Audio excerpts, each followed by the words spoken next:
Good afternoon, families, friends, fellow graduates. My name is Andre Hunter Jr., Senior Class President for the class of 2017. Thank you. On behalf of the University of Wisconsin-Madison, it is my pleasure to welcome you to the 2017 Spring Commencement Ceremony at Camp Randall Stadium.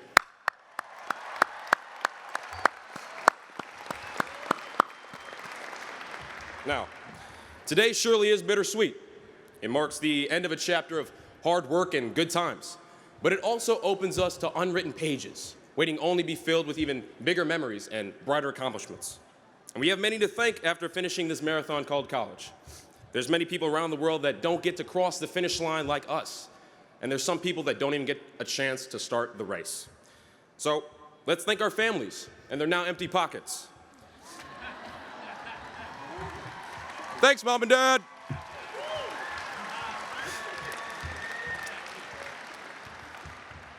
Let's thank our friends and our Snapchat memories together.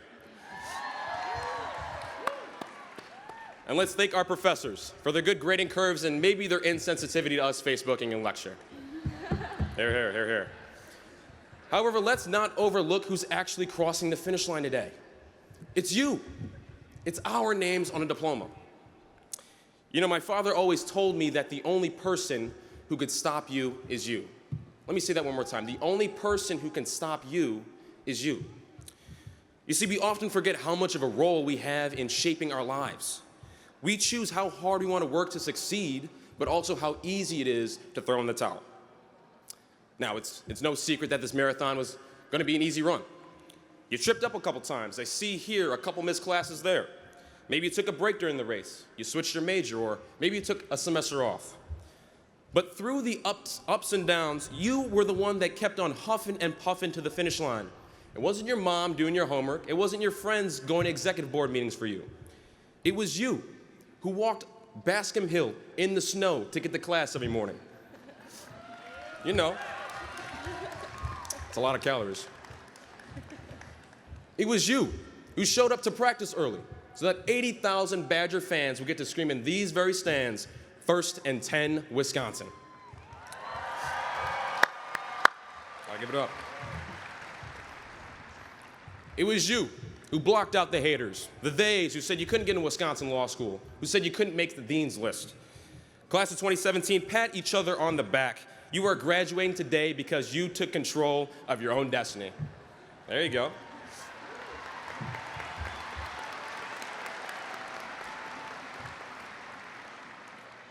Now, as we begin a new marathon, whether that be in a cubicle, in the Peace Corps, or maybe just going back to school like me, keep in mind that there will be peaks and there will be valleys. There's going to be ups and there's going to be downs. There's going to be people that are going to try and bring you down. There's going to be people that are going to take what you want. And things won't always go your way.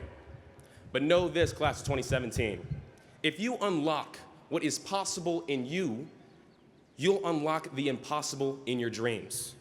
Even when you're in the dirt of the valleys, when you realize that the only person who can stop you is you, then you'll decide how high your peaks will go.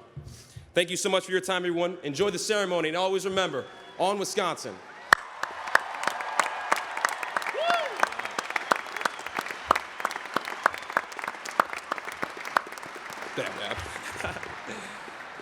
Ladies and gentlemen, it is now my pleasure to introduce to you the opening performance this afternoon, a selection of Wisconsin songs performed by the very talented Wisconsin singers.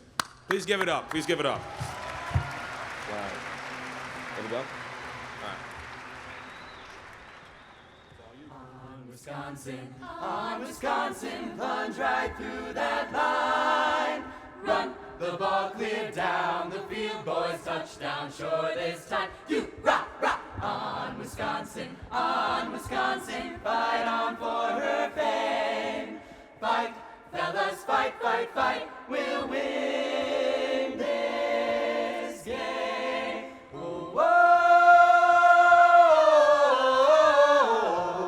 on Wisconsin,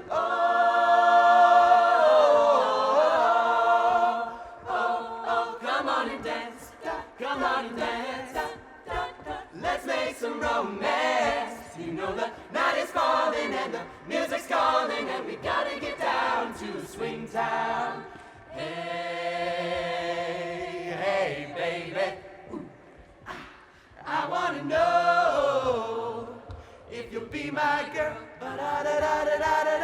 why do you build me up? Buttercup, baby, just to let me down and mess me around, and then worst of all, you never call, baby, when you say you will. But I love you still, I need you more than anyone, darling. You know that I have from the start. So build me up, Buttercup, don't break my heart. When you say Wisconsin, you said it all.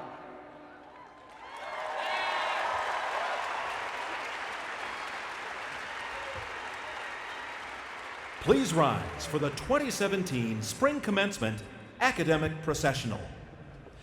The processional is led by Judy Steinhauer, an alumna from the class of 1967 and now a member of the Half-Century Badgers and a proud representative of all Badgers around the world.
Please remain standing for the singing of our national anthem, performed by Master of Music, Vocal Performance, Class of 2017 degree candidate, Anna Pollum.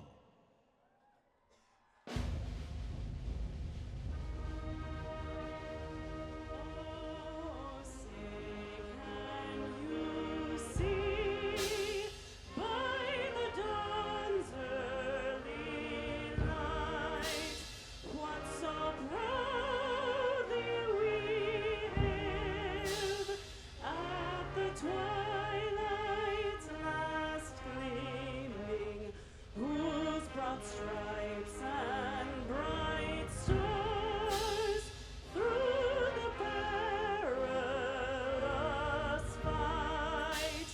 O'er the ramparts we watched were so gallantly streaming, and the rockets ringing, the bombs bursting in air, gave proof through the night that our flag was still there. Oh, sing does that star-spangled banner yet wave o'er the land of the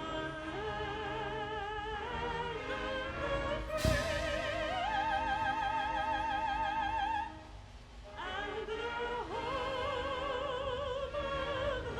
of the brave.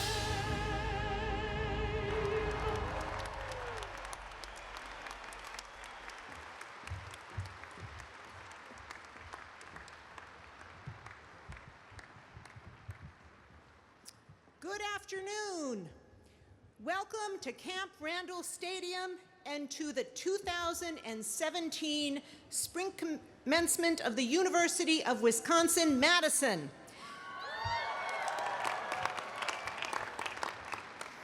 Please join me in a round of applause to honor and congratulate today's honorees, the class of 2017.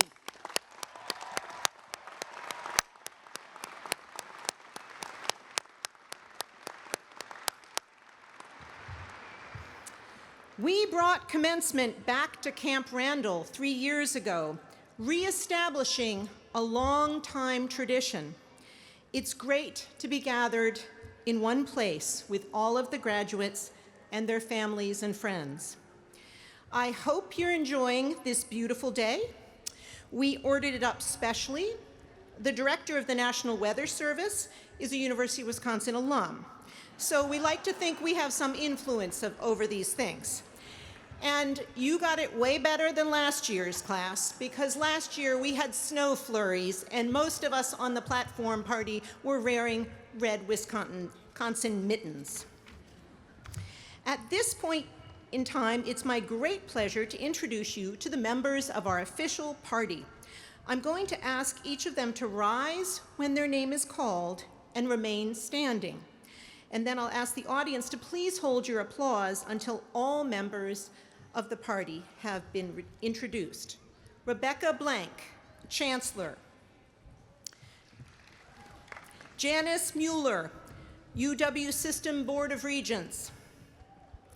John Carl Schultz, Dean of the College of Letters and Science. Francois Ortolo Monnier, Dean of the School of Business. You were supposed to hold your applause. Margaret Raymond, Dean of the Law School. Stephen Swanson, Dean of the School of Pharmacy. Stephen Levitan, our keynote speaker. Linda Scott, Dean of the School of Nursing. Soyen Shim, Dean of the School of Human Ecology. William Karpus, Dean of the Graduate School.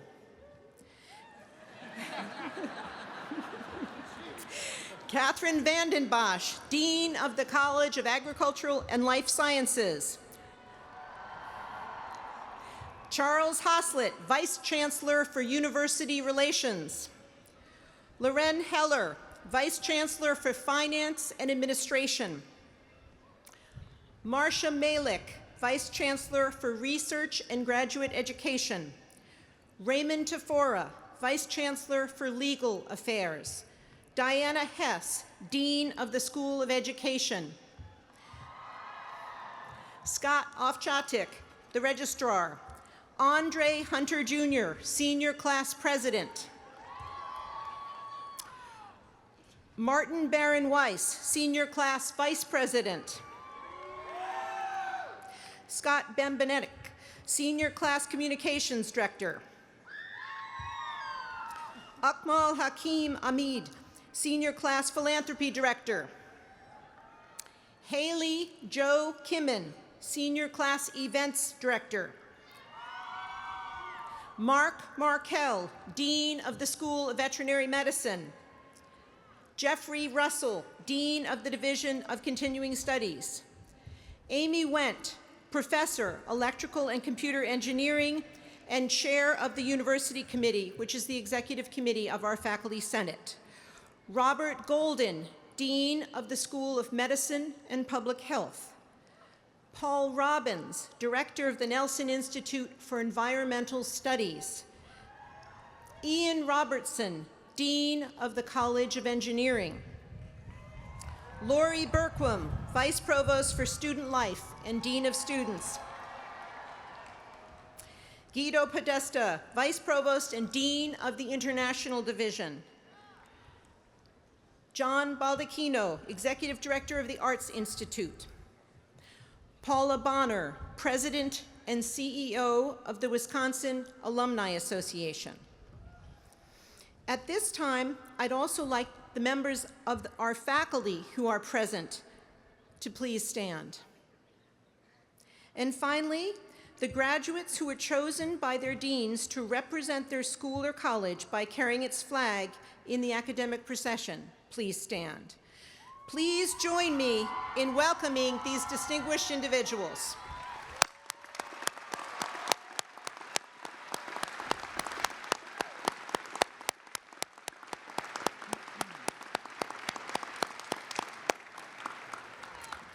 I would now like to introduce Chancellor Rebecca Blank. Chancellor Blank is an internationally respected economist who has spent time in Washington, D.C., working in 3 different administrations. Most recently, she was Deputy Secretary and Acting Secretary of the U.S. Department of Commerce under President Obama, prior to her selection to lead our great university in 2013. Chancellor Blank received her undergraduate degree in economics from the University of Minnesota and holds a doctoral degree in economics from MIT. She has served on the faculty of Princeton, Northwestern, and the University of Michigan, where she also served as the Dean of the Gerald Ford School of Public Policy.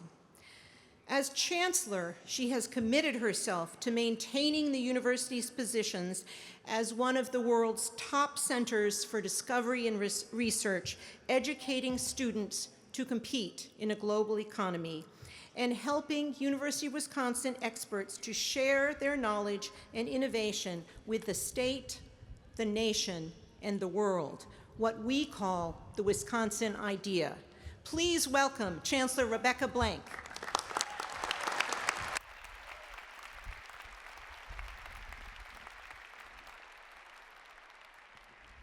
Good afternoon, everyone. Welcome to Camp Randall Stadium and the 164th Spring Commencement of the University of Wisconsin at Madison.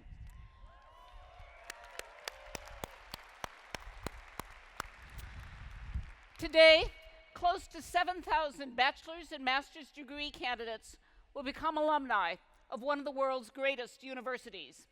This year's graduating class is the largest in our history, and congratulations to each and every one of you.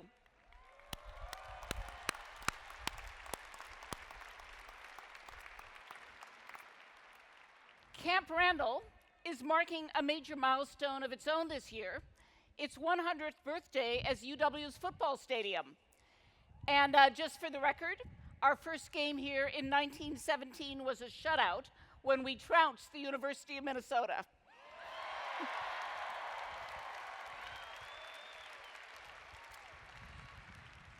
If the iconic setting and the outstanding graduates aren't enough, we also have a remarkably talented and successful keynote speaker, UW alum, Stephen Levitan, who is also here. Stephen, thank you for coming.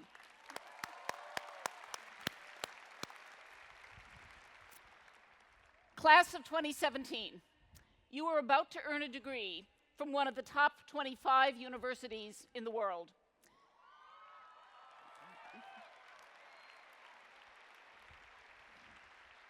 That wouldn't be possible without the love and the support of the family and the friends who are all around us here in Camp Randall. And we want to thank them as well for everything they have done and the sacrifices they have made in order to make today possible.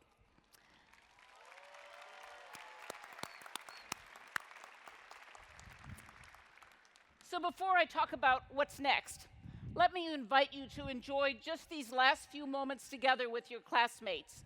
And remember how unexpectedly delicious orange custard chocolate chip ice cream is, especially when eaten on the terrace.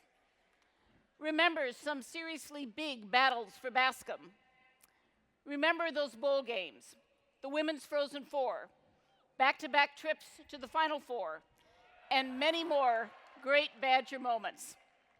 Remember marching side by side for justice or equality, for women or for science.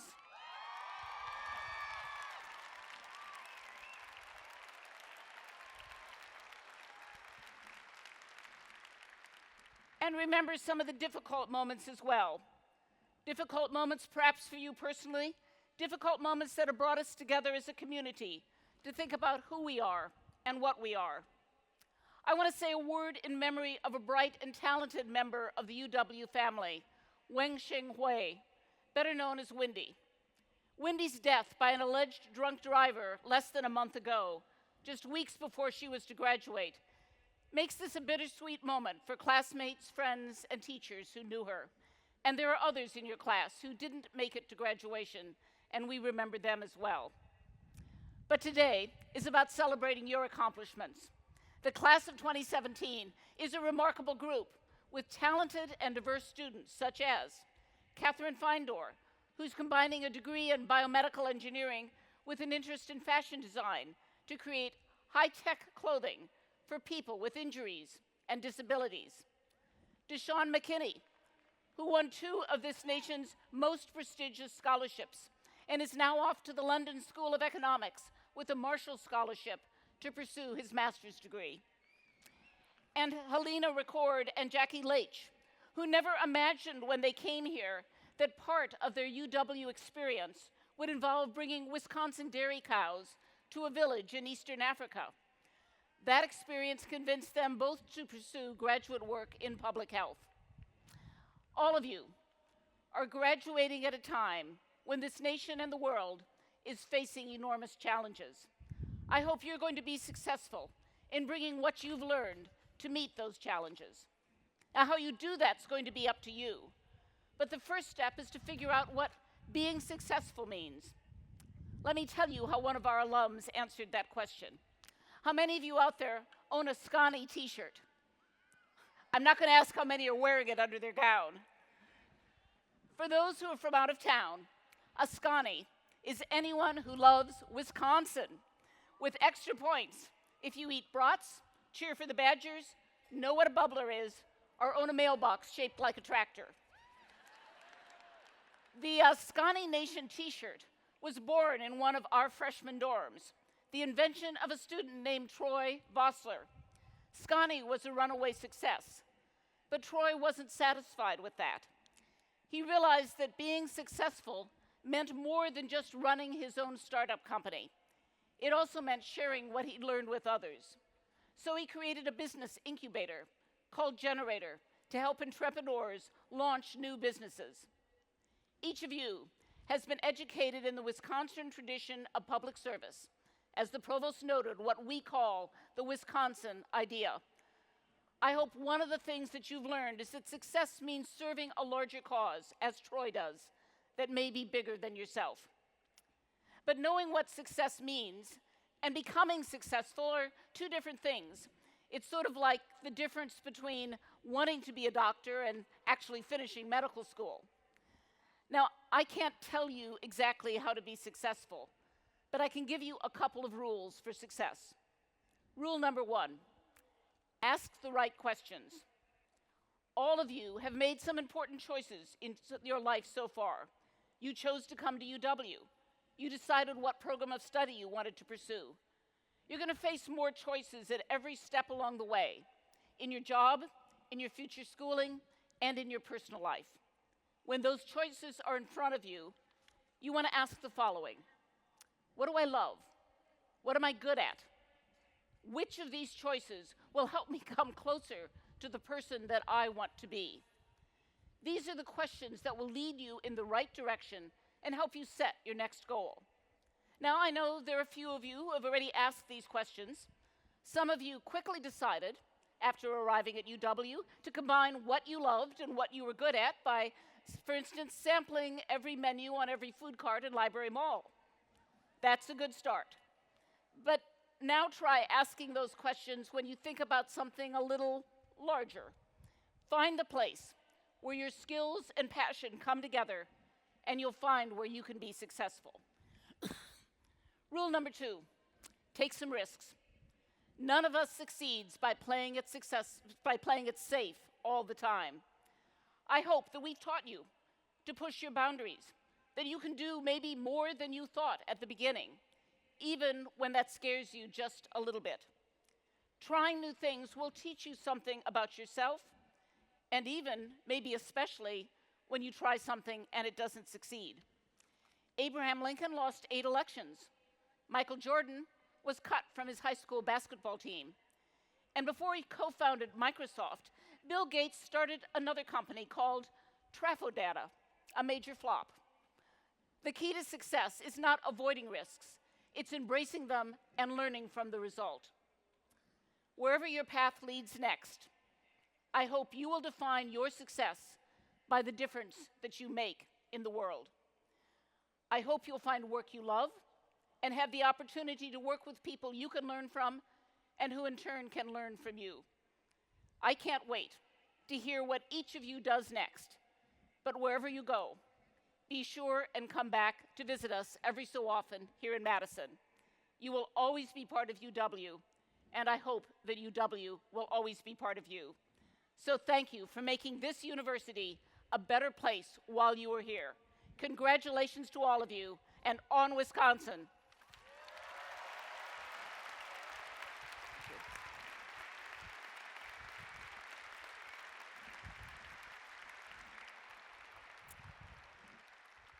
It is now my honor to introduce Janice Mueller, a member of the University of Wisconsin System Board of Regents. Jan is a bit unusual for a regent. Unlike many of her colleagues, she never went to a UW school.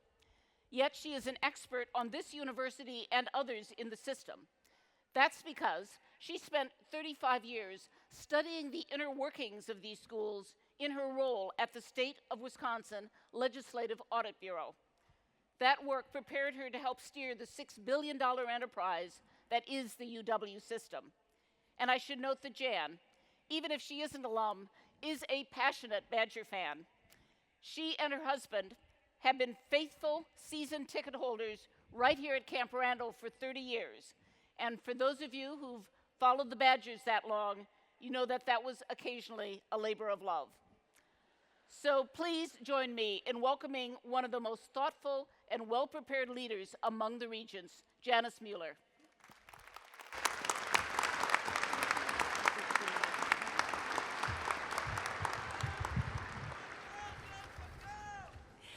Thank you. Thank you for that kind introduction, Chancellor, and good afternoon, everyone.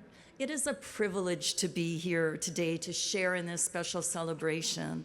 And on behalf of my regent colleagues and UW System President Ray Cross, I extend a special welcome to our graduates and guests joining in this celebration.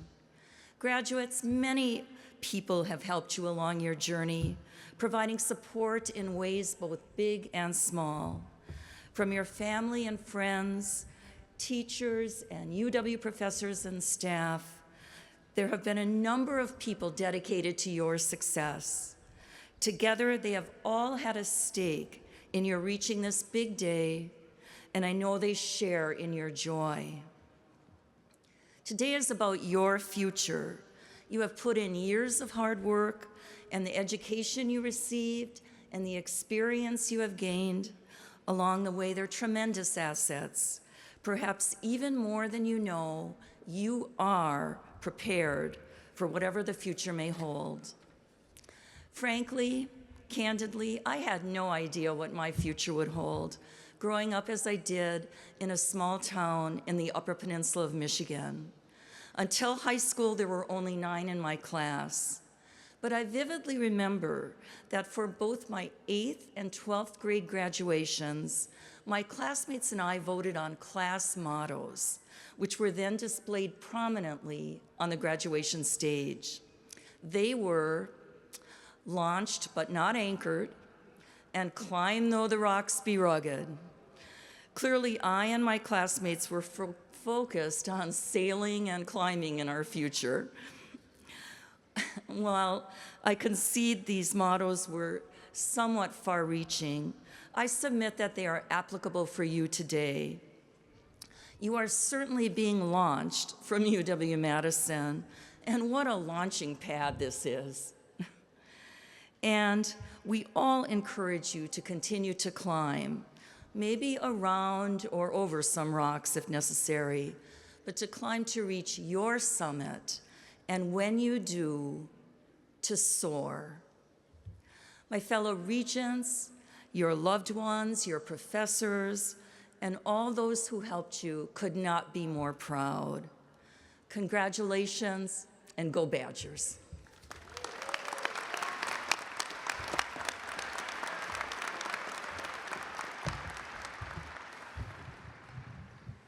Thank you, Regent Mueller, for your remarks.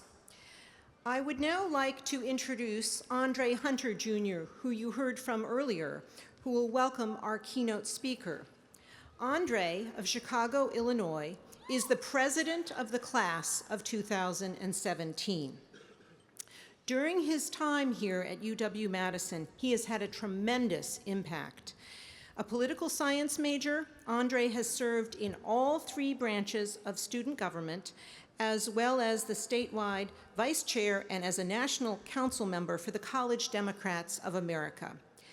At the Bucky Awards this past April, Hunter was awarded by UW-Madison the 2017 Most Outstanding Senior Award. After graduation, he will study franchise management at Georgetown University, and then will go on to pursue his JD at Loyola University in Chicago. Andre aspires to work both in the legal industry and the political arena. I'm delighted to invite Andre to introduce our keynote speaker.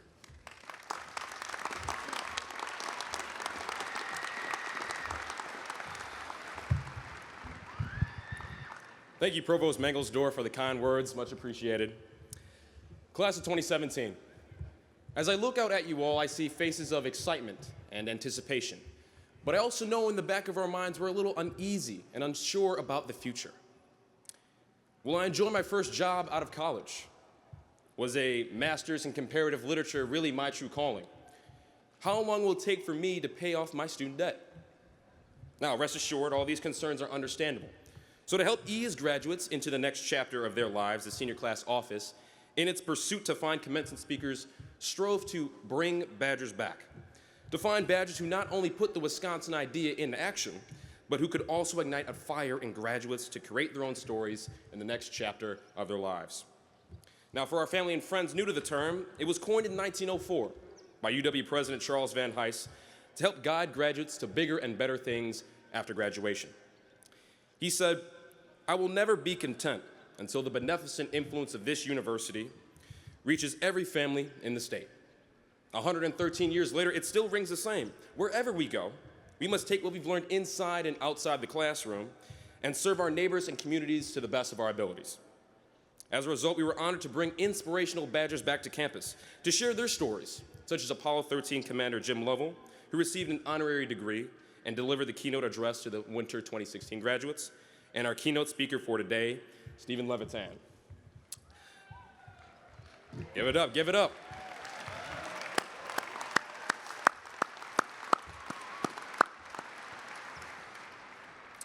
A graduate of the class of 1984, Stephen Levitan is a nine-time Emmy Award-winning writer, producer, and director, and he is currently the co-creator and executive producer on ABC's groundbreaking comedy and soon-to-be American classic, Modern Family. Yes. Now, before embarking on a career spanning 2 decades and putting smiles and laughter in homes across America, the Chicago native came to UW-Madison as a journalism student. Eventually,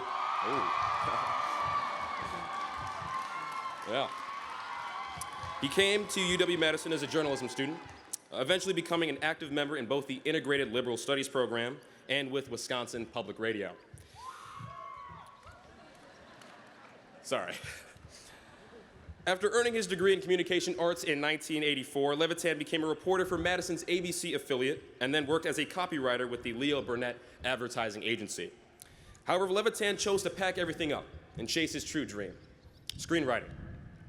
He moved to Los Angeles to work on the writing team for the show Wings, and fighting his way to the top, he later went on to write and produce Frasier, The Larry Sanders Show, and Back to You. He even found success with the first show he created, Just Shoot Me, which went into syndication for 7 years. Levitan credits his old stomping grounds for giving him the tools and the work ethic to succeed in Hollywood. He says the opportunities at UW-Madison were foundational in honing in his interests that eventually built his career. Appropriately, Levitan was recognized with the Distinguished Alumni Award in 2015, the highest honor bestowed by the Wisconsin Alumni Association. Since 1936, the Wisconsin Alumni Association has presented the award to the most prestigious graduates of UW-Madison to recognize their professional achievements, their contributions to society, and support of the university. So I'll let you all hear it from the very talented and very funny man himself. Graduates, families, and guests, please help me in welcoming a fellow Badger back home, Stephen Levitan, everyone. Thanks, pal. I appreciate that. Give it up, give it up.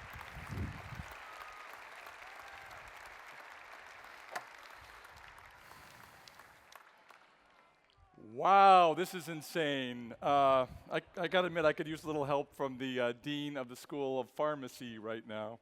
Yeah, can you got a little something for me, please? Woo! Thank you, Andre, for that lovely introduction. And thank you, Provost Mangelsdorf, for your colorful last name, which makes me feel like I'm at the commencement for Hogwarts. Especially thank you to the class of 2017 for inviting me to speak.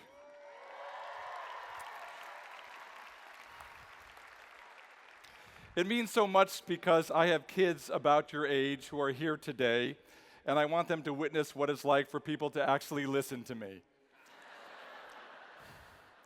The next time they ignore my advice, I'll just tell them, well, I guess you're right, and those 52,000 people who cared about what I had to say were wrong. It's hard to believe I graduated here 33 years ago. I still have the official university photo of me receiving my diploma, wearing only shorts under my cap and gown, and holding a big bottle of champagne, which maybe you can see, as if to say, hey world, lower your expectations. I came to Madison from my hometown, Chicago, in the fall of 1980. The truth is, I almost went to Indiana. Well, because during my visit to Wisconsin the previous fall, I got pretty freaked out by all the dead deer on people's cars. In the end, it was my mom who convinced me. Wisconsin had an 18-year-old drinking age back then, while Indiana's was 21. Why, she asked, would you want to go to some backward state where they force you to hide out and drink in a basement? I made lifelong friends at UW, some of whom are here today, which I appreciate so much. We went to Badger games, dressed up as Mediterranean fruit flies for Halloween, sang and danced our hearts out in humorology, suntanned on the Union Terrace on the first 40-degree spring day, and occasionally we even went to class. After 2 years in the Lakeshore dorms, we lived at the SAE house and at the college club 151 steps away. So much to my mom's chagrin, there I was partying in basements. To get a sense of how long ago that was, there were no cell phones and no internet. To register for classes, we had to do this insane, mad dash from building to building. We had to literally race back and forth across a campus we didn't know to get the classes we wanted at the times we needed. People were terrified, out of breath, freaking out. I remember this poor freshman girl literally crying as I pushed her to the ground so I could get a later econ class.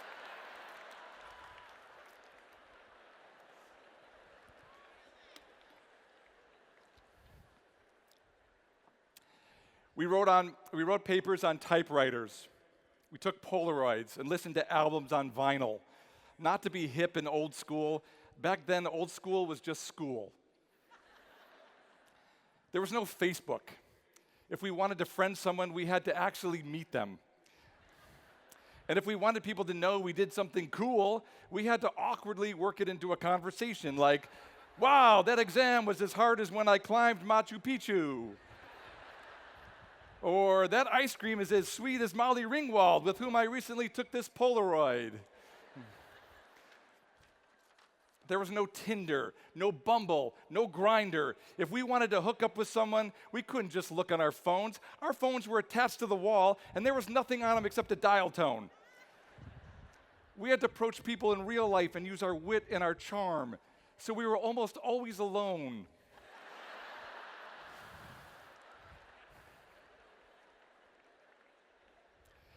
We couldn't even call our high school sweethearts because the long distance bill would be too expensive. Instead, we'd have to write letters like we were soldiers in the Civil War. My dearest Amanda, how my heart yearns for your sturdy frame. I am filled with fear, for tomorrow I go sliding down Bascom Hill on a lunch tray. Back then, we didn't even have the jump around. We had a fat guy with a W shaved on his back doing the moonwalk.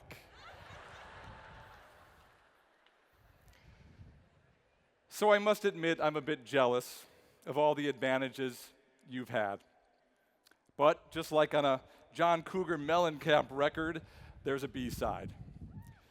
Our choices were simpler. We could either go to grad school or work for a big company. But now there's so much you could do, it becomes paralyzing. With the world at your fingertips, you always feel like you should be making something and putting it online, or amping your presence on LinkedIn, or keeping up with all the amazing things everyone's doing on social media. Plus, your phone's always dying. So how do you deal with that? Well, as commencement speaker, I'm supposed to impart wisdom. This is where I tell you a bunch of cliches like follow your dream and be yourself. But I'm not going to do that because I don't know your dream. Your dream may be stupid.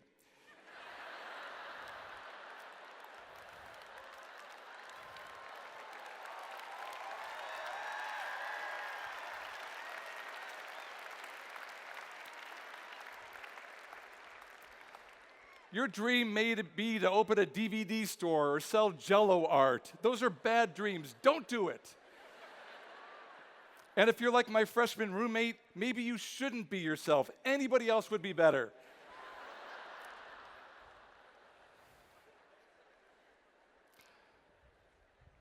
So I'll do my best to avoid the cliches and instead tell you 5 things I've learned since I stood here wearing shorts. Number 1, roll the dice in your 20s. When you're unencumbered, when your expenses are low, when you're still on your parents' health insurance and living in their basement, that's when you should take chances. My first job after graduation was as a TV news reporter here in Madison, but at night I'd look up at the network monitors on the wall and I'd wonder if I could write those sitcoms I loved so much. So I tried, and when I realized I like it more than my real job, I quit and took the next step. I moved to Chicago to work for an ad agency where I got to be creative and make TV commercials. We filmed one in Los Angeles at a studio where they shot sitcoms, and suddenly I realized sitcoms were made by human beings, and I was a human being, so maybe it wasn't such a crazy goal after all.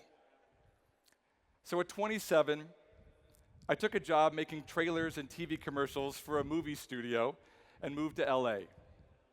An agent read my spec script for The Wonder Years and asked if I had a multi-camera writing sample. I told him I had an episode of Cheers. He told me to send it to him immediately. I hung up the phone and started writing an episode of Cheers.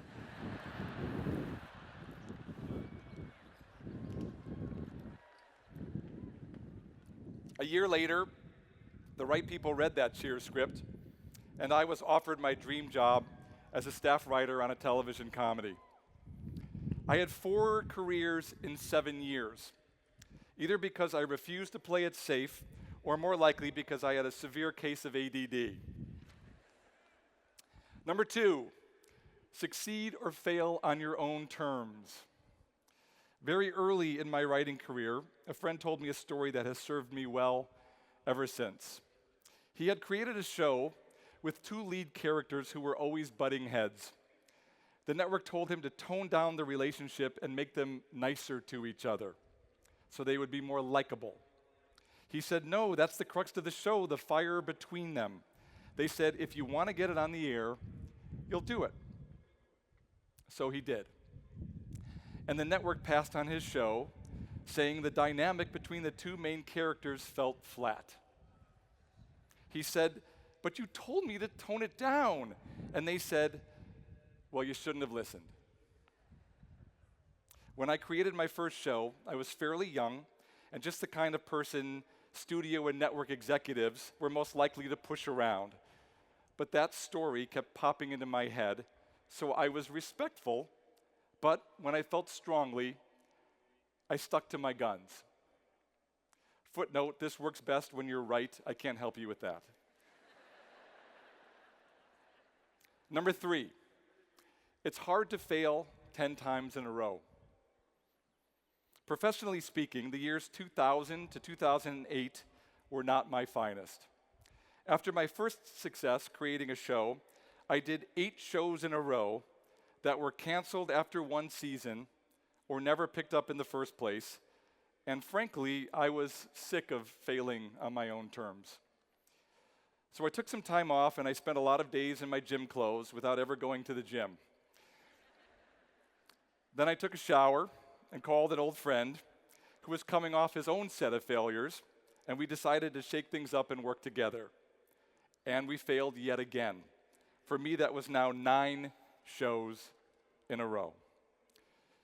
We regrouped, and this time, we started talking about all the funny things that were happening in our lives. I was a super cool dad who didn't understand why my 2 girls and a boy didn't think I was at all cool. And my writing partner was a bit of a curmudgeon with a sophisticated young son who wore a smoking jacket. Plus, we had plenty of gay friends who weren't anything like the gay characters on TV. They were in long-term relationships. They were neither fit nor fabulous. And they were bad parents just like the rest of us. So we deluded ourselves into thinking this time it could work. We took everything we learned from our few successes and many failures and wrote what we knew best. We auditioned roughly 1,400 actors. When the network president told us he wouldn't cast our choice for Phil Dunphy, I thought of my friend's story, and we stuck to our guns. And finally, it worked.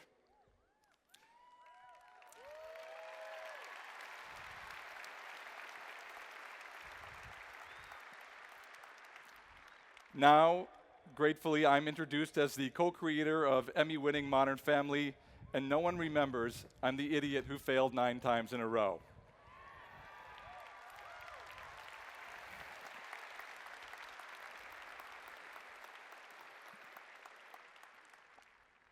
Number 4, be calm in a crisis. Years ago, I got stuck in an elevator with someone, and there was no one else in the building. It was the first day of the writer's strike, and I was stressed and late for a meeting, and frankly, I don't like tight spaces. We phoned for help, which was at least an hour or 2 away. I started banging on the lock trap door on top of the elevator car so hard that I knocked out all the lights, sending us into total darkness. The other person tried to make the best of it, relax, while I spent the next 40 minutes cursing my bad luck. Why me? Why now? Then suddenly, the door opened and we were blasted with sunlight. See, the elevator did its job and slowly, imperceptibly, lowered itself to the ground floor and opened. We gathered our things, stepped outside, and I said something like, wow, that was interesting, huh? And the other person just looked at me, shook her head, and said, what a fool. Which sadly was true. The point is, no matter how dark it gets, the door will open, the sunlight will return, and all you'll be left with is how you acted when the going got tough. Also, always go to the bathroom before getting on a sketchy elevator.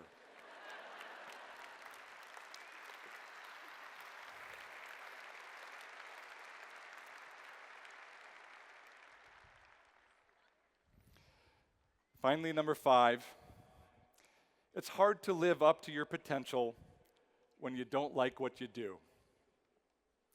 Growing up, I was a terrible student. I don't even think I could get into UW today, by the way. Here's what one high school teacher wrote. Steve could be an A student if he wanted to. He shows no interest in Spanish and does as little work as possible. This was mucho true, señora.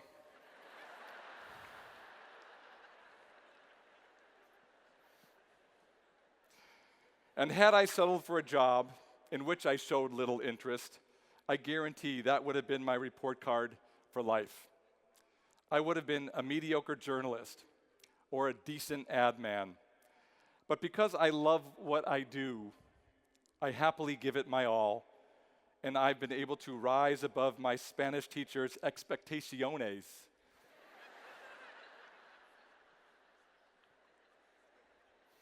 And live up to my potential. Not everyone is so lucky, I know that. Not everyone can reach their dream job, but maybe you can, and thus live up to your potential. And what a shame not to even try.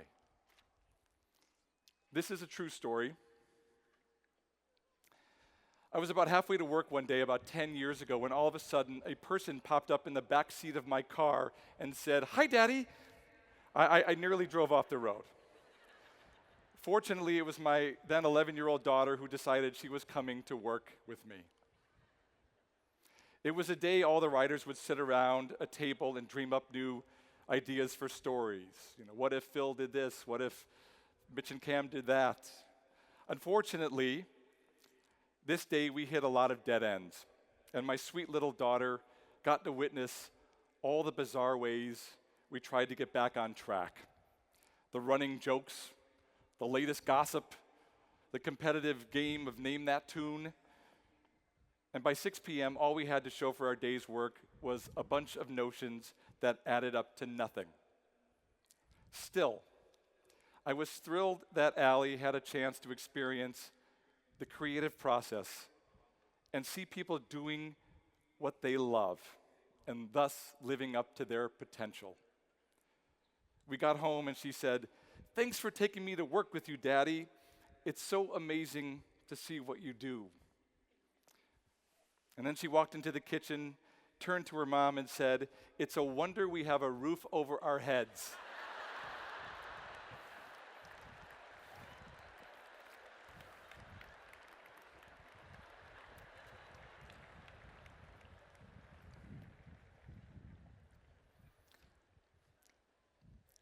So as you sit here today with an amazing education from one of the finest universities in the world, that is what I wish for you. The happiness, the confidence, the feeling of self-satisfaction that comes from leaving nothing on the table. So don't sit back and wait for good things to happen. Make them happen. Put in extra hours. Learn new skills. Identify and seek new opportunities. Call that person you've always admired and take him or her to lunch. Spend time with people who are different than you. Spend time with those who lift you up rather than those who drag you down. Drink a glass of water between every cocktail. Give to charity. Adopt a dog. Put the phone down and drive.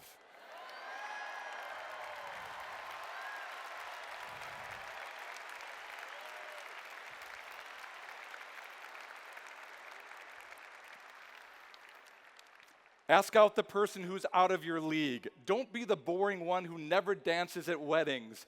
Be generous, be kind, be good to your parents, and thank them for everything they've done. Mine screwed me up just enough to be a comedy writer, but not so much that I'm an actor. The world is changing. Make sure you change with it. But don't worry about what everyone else is doing. If their life is so great, they wouldn't stop to post pictures of it every 2 minutes. Shake off your past limitations and be the best version of yourself. Live up to your potential. You are graduates of the University of Wisconsin-Madison. You can do it starting now. Thank you very much. Thank you.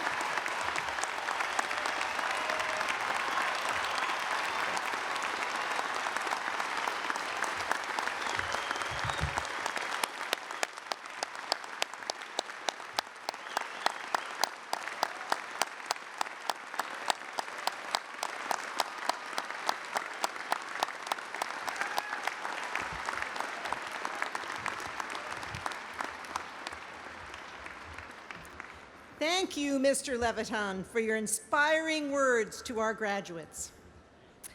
At yesterday's commencement ceremony for doctoral degree candidates, we awarded 3 honorary degrees. These degrees are awarded not for the completion of a course of study, but for living an extraordinary life. Cora Merritt, a sociologist and teacher who has inspired students and colleagues to serve both the community of science and the larger society, was named an Honorary Doctor of Science. Tasha Morgridge, an educator, advocate, volunteer, and philanthropist who has strived to improve education throughout Wisconsin and around the world, was named the Honorary Doctor of Humane Letters. And the late musician Clyde Stubblefield, who passed away in February, but has left us all with his legacy of showing how music can bring people together, was named an Honorary Doctor of Fine Arts. I encourage you to read the profiles of all 3 of these remarkable people in the program. You will see why we singled them out for special recognition this year.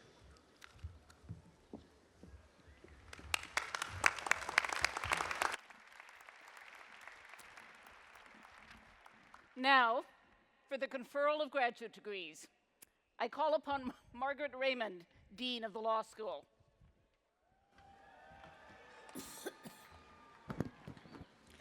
Chancellor Blank. Dean Raymond. Candidates for the degrees Doctor of Juridical Science, Juris Doctor, Master of Laws, and Master of Laws Legal Institutions will please rise.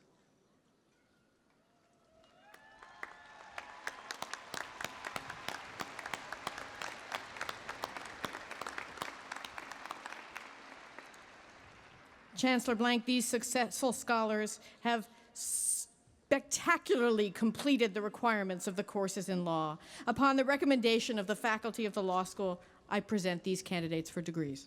On the recommendation of the faculty of the law school and under the authority granted by the UW System Board of Regents, I confer on you the degree Doctor of Juridical Science, Juris Doctor, Master of Laws, or Master of Laws legal institutions. Please join me in recognizing the achievements of our law degree candidates.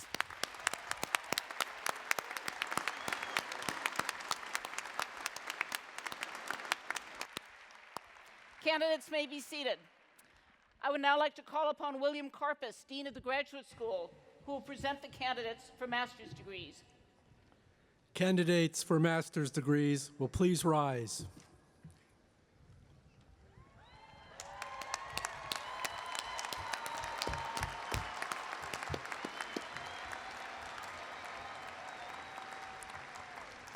Chancellor Blank. Dean Karpus. On the recommendation of the graduate faculty, I present these candidates for the master's degrees in their respective fields: Master of Accountancy, Master of Arts, Master of Business Administration, Master of Engineering, Master of International Public Affairs, Master of Music, Master of Professional French Studies, Master of Public Affairs, Master of Science, Master of Social Work. On the recommendation of the faculty of the Graduate School and under the authority granted by the UW System Board of Regents, you will each be admitted to the appropriate degree. Please join me in recognizing the achievements of our master's degree graduates.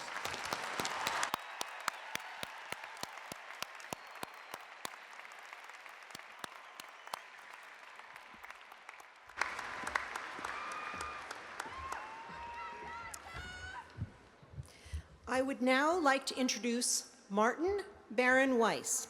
Martin will deliver remarks on behalf of the senior class. Martin of Indianapolis, Indiana, is the vice president of the class of 2017. He is someone who is very comfortable on a stage. As a freshman, he was a member of the Wisconsin Singers, our traveling musical ambassadors, and today's featured commencement singers. As a sophomore, he was a cast standout in the annual variety show Humorology, receiving the award for Best Male Performer. He spent his junior year at the helm of the Humorology Executive Board, the largest student-run philanthropic event in the state, raising more than $130,000 for local Dane County charities. A member of the Zeta Beta Tau fraternity, he is active in the Madison Jewish community and a regular at the Chabad House. Most recently, Martin portrayed the role of Orsino in UW's production of Shakespeare's Twelfth Night. After graduation, he plans to move to New York City to pursue an acting career. I'm pleased to invite Martin to offer remarks on behalf of the class of 2017.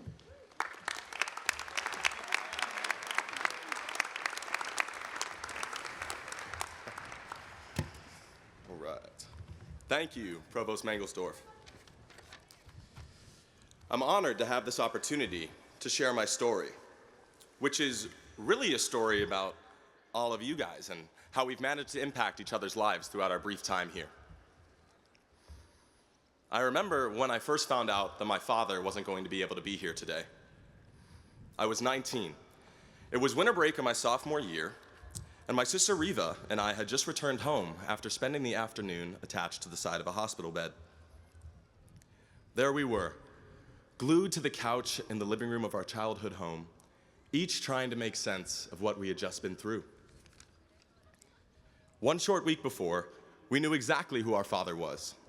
Zeph, the family man, accomplished real estate lawyer, king of idiomatic sayings and comedic relief for the family. And now suddenly, he was Zeph, the stage 4 brain cancer patient. I remember as clear as day, just saying over and over and over again, somewhat selfishly, I'll admit.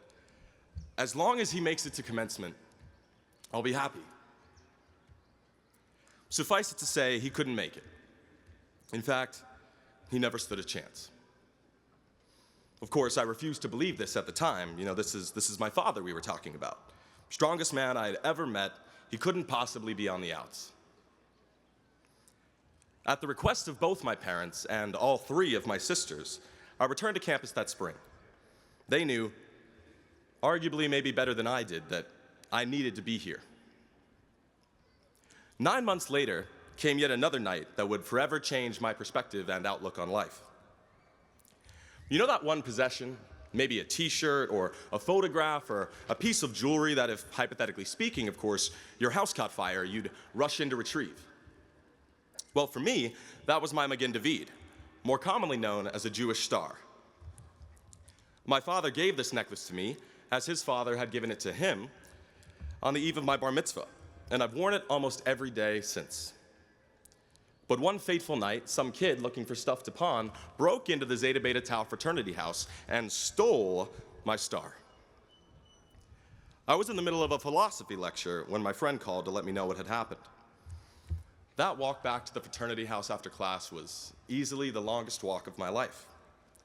My father was dying, a fact I'd not yet shared with even my closest friends here on campus, so as to avoid being treated any differently, and my star was gone.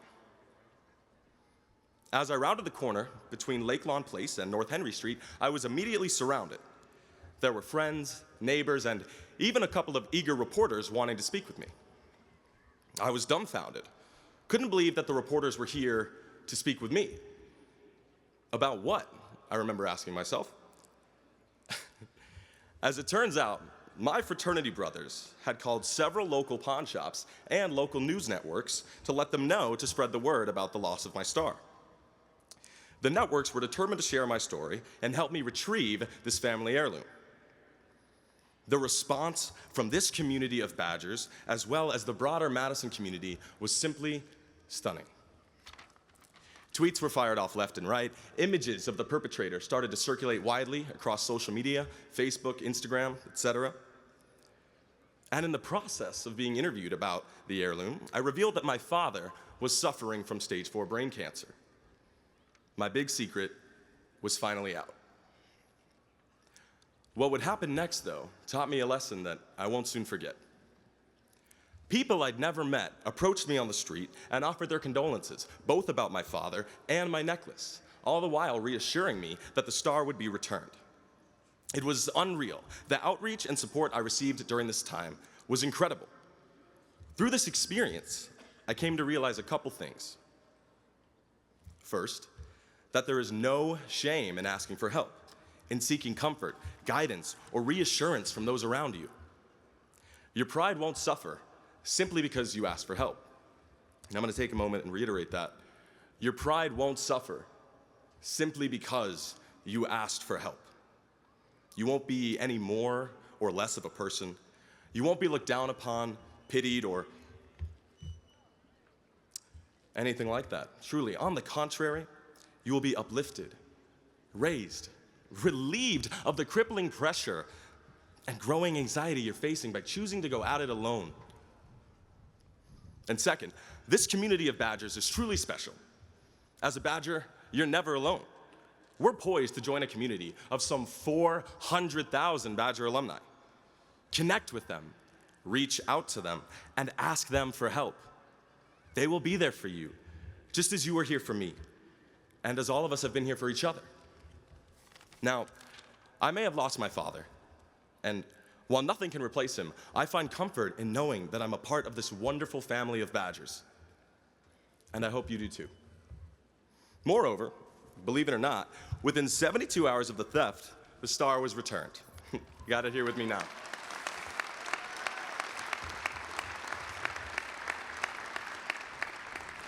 The thief returned it himself. Pretty wild.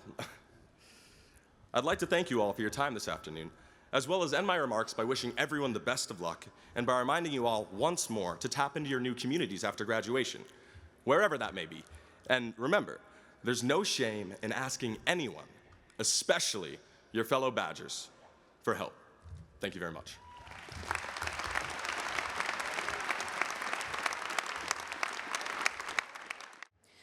Graduates, in a couple of moments, you will move your tassel and become part of an illustrious group called UW Alumni. Please turn your attention to the video screens where your Wisconsin Alumni Association shares a glimpse of the Badger community that awaits you. The University of Wisconsin has been a place of learning and discovery, a place where you've made friends and memories that will last a lifetime. For some of you, today is bittersweet. You will be saying farewell to Madison and a community of people who become an important part of your life. The good news is, you're joining a worldwide Badger community that stretches from Minneapolis to Malaysia, from LA to Austria, from Sweden to the Swiss Alps. Wherever you go, the Wisconsin Alumni Association will be there to connect you to this family. And remember, no matter how far you travel or how long you've been away, Madison will always be your home. We hope you come back and visit often, because as a member of the Badger family, you will always have a seat at our table.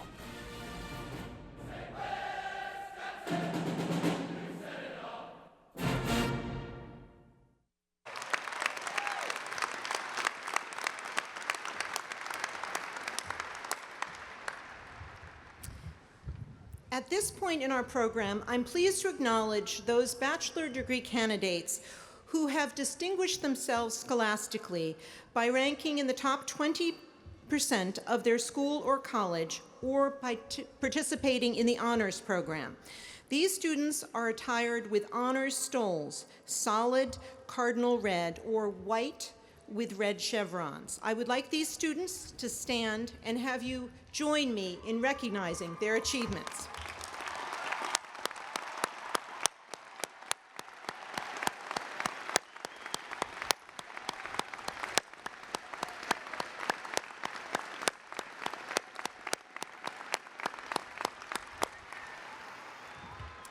Candidates may be seated.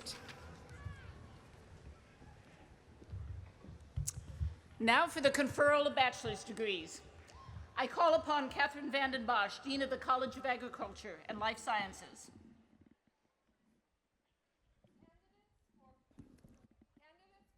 It's not on. Candidates for bachelor's degrees in the College of Agricultural and Life Sciences will please rise.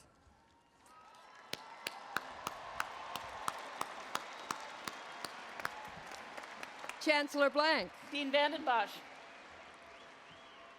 On the recommendation of the faculty of the College of Agricultural and Life Sciences, I present these candidates for the following degrees: Bachelor of Science, Bachelor of Science Agricultural Business Management, Bachelor of Science Biological Systems Engineering, Bachelor of Science Dietetics, and Bachelor of Science Landscape Architecture. Candidates may be seated.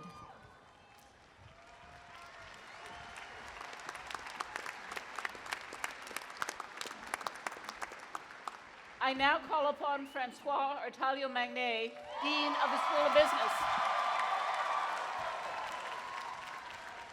Candidates for the bachelor's degree in the School of Business will please rise. Chancellor Blank. Dean Artalio-Magnet. On the recommendation of the faculty of the School of Business, I present these candidates for the degree Bachelor of Business Administration. Candidates may be seated.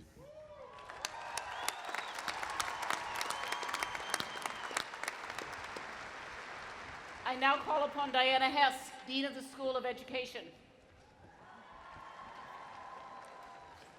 Candidates for bachelor's degrees in the School of Education will please rise.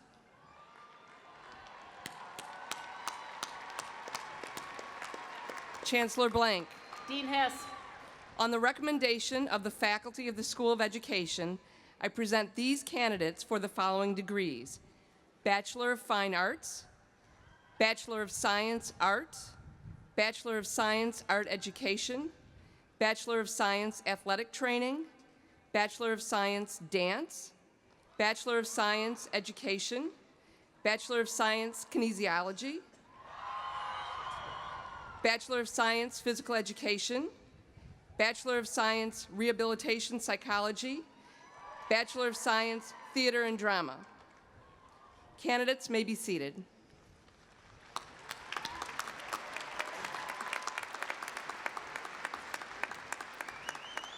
I now call upon Ian Robertson, Dean of the College of Engineering. Candidates for bachelor's degrees in the College of Engineering will please rise.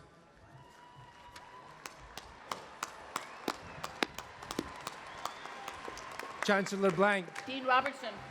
On the recommendation of the faculty of the College of Engineering, I present these candidates for the following degrees: Bachelor of Naval Science, Bachelor of Science Biomedical Engineering, Bachelor of Science Chemical Engineering, Bachelor of Science Civil Engineering, Bachelor of Science Computer Engineering, Bachelor of Science Electrical Engineering, Bachelor of Science Engineering Mechanics, Bachelor of Science Engineering Physics, Bachelor of Science Geological Engineering, Bachelor of Science Industrial Engineering, Bachelor of Science Material Science and Engineering, Bachelor of Science Mechanical Engineering, Bachelor of Science Nuclear Engineering. Candidates may be seated.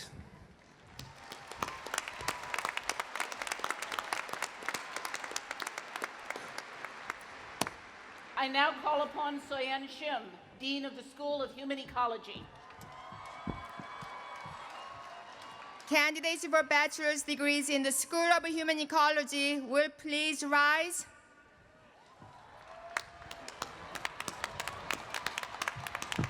Chancellor Blank. Dean Shim.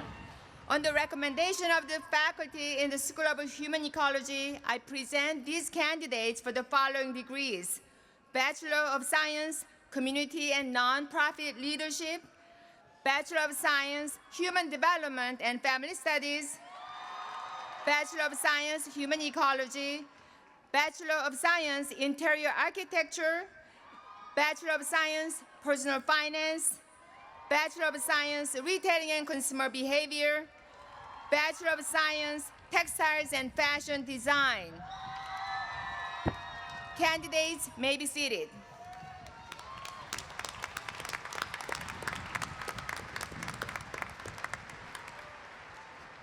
I now call upon John Carl Scholes, Dean of the College of Letters and Science. Candidates for bachelor's degrees in the College of Letters and Science will please rise.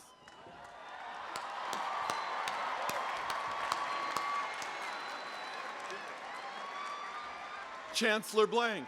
Dean Scholes. On the recommendation of the faculty of the College of Letters and Science, I present these candidates for the following degrees: Bachelor of Arts Journalism, Bachelor of Music, Bachelor of Science, Bachelor of Science Applied Mathematics, Engineering and Physics, Bachelor of Science Journalism, Bachelor of Social Work. Candidates, please be seated.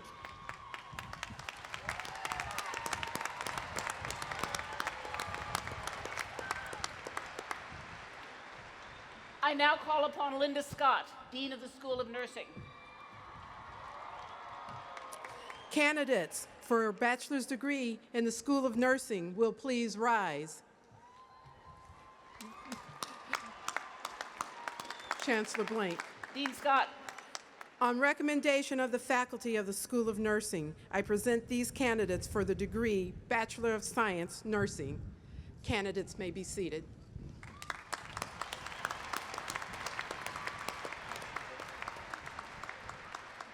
I now call upon Steve Swanson, Dean of the School of Pharmacy. Candidates for the degree of bachelor, for the bachelor's degree in pharmacy will please rise. So, Steve, these are the people you want to see. Yeah. See them back there? Chancellor Blank. Dean Swanson.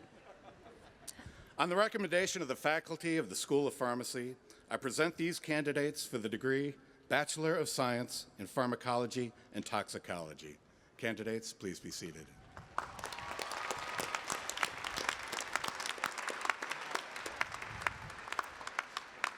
At this time, I'm going to ask all bachelor degree candidates to please stand for the conferral of degrees.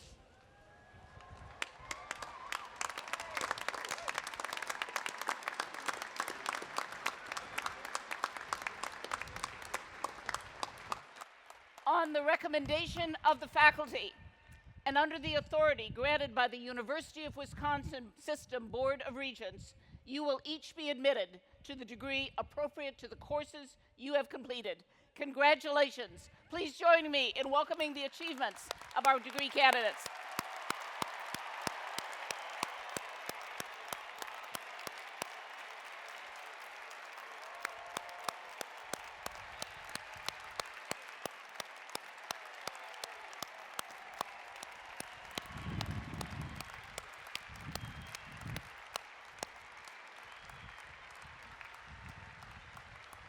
Class of 2017, you have arrived at an important milestone, the moment when you transition from being a student to being an alumni. Tradition dictates that before degree conferral, candidates will wear their tassel to the right of the mortarboard. After commencement, to symbolize your new status as graduates, your tassel is on the left. So graduates, now is the time to move your tassels. Please be seated.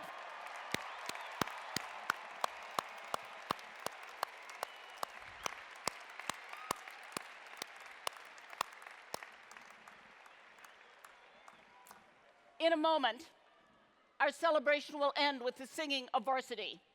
After varsity completes, please remain standing until the stage party and faculty, the whole processional, has entered the South Zone. Congratulations to all of our graduates. A special thanks to all of the friends and family whose support and encouragement has made this day possible. Good luck to every one of you, and on Wisconsin.